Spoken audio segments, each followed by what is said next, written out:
Sahabatku di dalam Tuhan, agung dan mulialah Tuhan Allah. Dia selalu menjaga, memberkati kita dengan firman-Nya.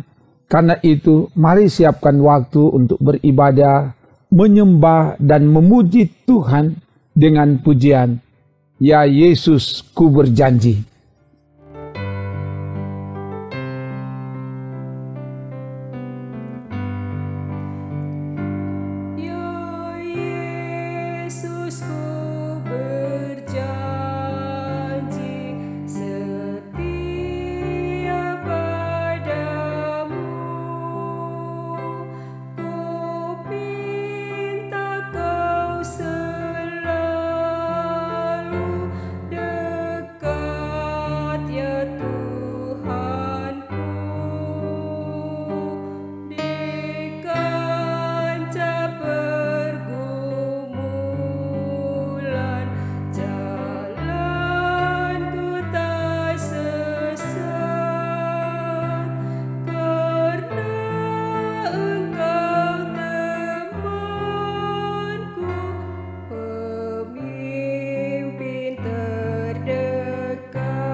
Pujian ini berisikan komitmen, berjanji untuk tetap setia kepada Tuhan. Firman akan menuntun kita. Sebelum itu, mari berdoa. Ya Bapa, tuntunlah kami dengan firman-Mu, supaya kami tidak berjalan menurut kehendak dunia ini, tapi kami berjalan menurut kehendak Tuhan berdasar pada firman yang akan kami baca renungkan saat ini. Ke dalam kuasa-Mu lah Bapa, hamba serahkan untuk pembacaan dan perenungan firman. Dalam nama Tuhan Yesus, firman yang menghidupkan kami. Haleluya. Amin. Firman Tuhan disampaikan dari kitab Hakim-Hakim pasal 11 ayat 29 sampai 31.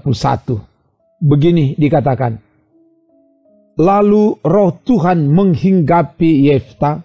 Ia berjalan melalui daerah Gilead dan daerah Manasye. Kemudian melalui Mispa di Gilead. Dan dari Mispa di Gilead ia berjalan terus ke daerah Bani Amon.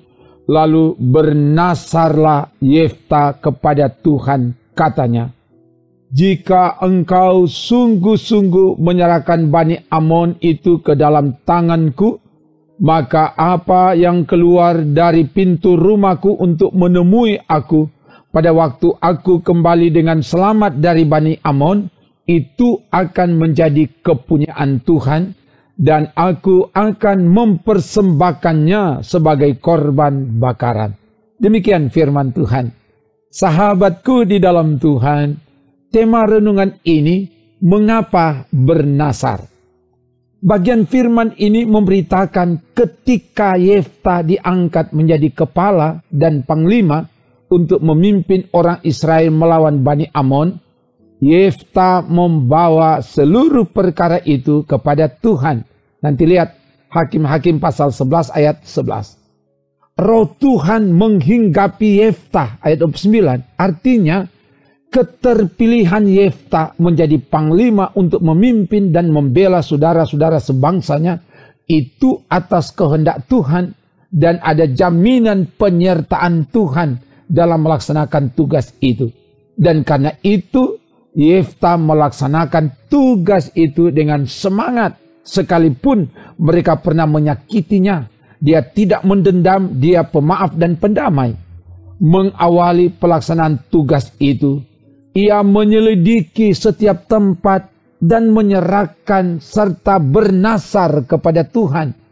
Isi nasar Yefta adalah, jika Tuhan memberi kemenangan melawan Bani Amon, maka yang pertama keluar dari pintu rumahnya untuk menemuinya, itu akan menjadi kepunyaan Tuhan dan dipersembahkan sebagai korban bakaran. Ayat 30 dan 31. Nasar dari bahasa Ibrani nadar, artinya berjanji kepada Allah. Mengapa Yefta bernasar? Yefta bernasar kepada Tuhan agar Tuhan berbelas kasih, menolong dan memberi kemenangan kepadanya bersama umat Israel ketika melawan Bani Amon.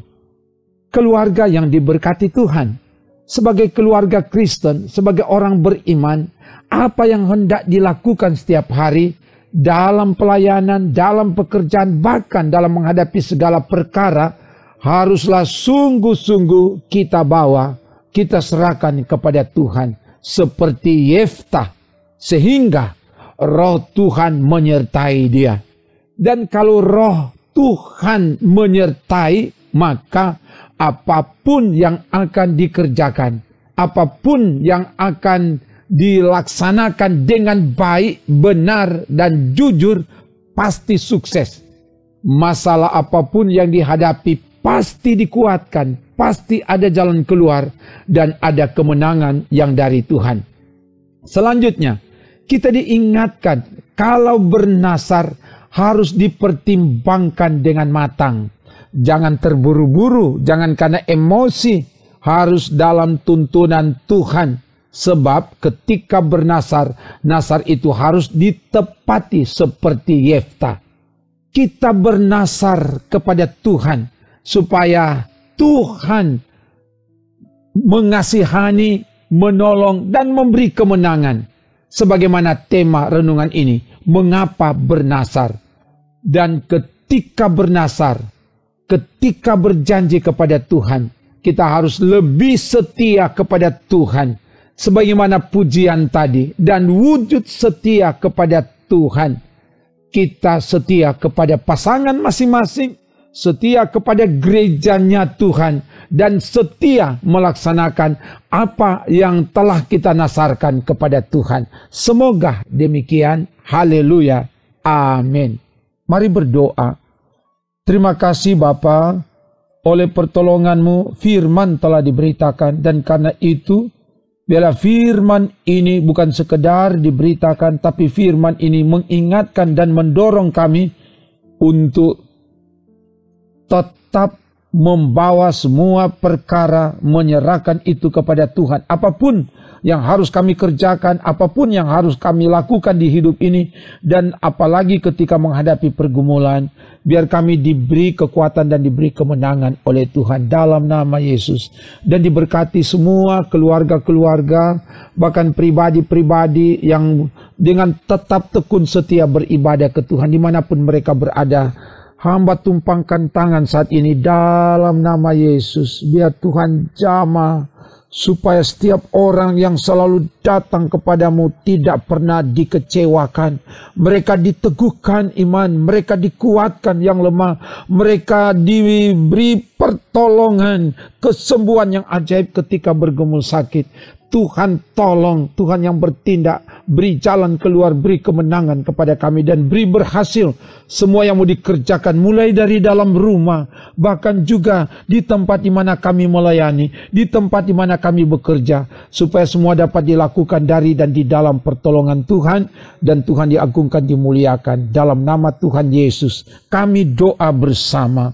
Bapa kami yang di sorga, dikuduskanlah namamu. Datanglah kerajaan-Mu, jadilah kehendak-Mu di bumi seperti di sorga. Berikanlah kami pada hari ini makanan kami yang secukupnya, dan ampunilah kami akan kesalahan kami, seperti kami juga mengampuni orang yang bersalah kepada kami. Dan janganlah membawa kami ke dalam pencobaan, tetapi lepaskanlah kami daripada yang jahat, karena Engkaulah yang empunya kerajaan dan kuasa dan kemuliaan sampai selama-lamanya. Amin. Demikian pelayanan pujian, firman, dan doa. Damai sejahtera Allah menyertai, menolong, memberkati, dan menyelamatkan saudara kini dan selamanya. Amin. Trims.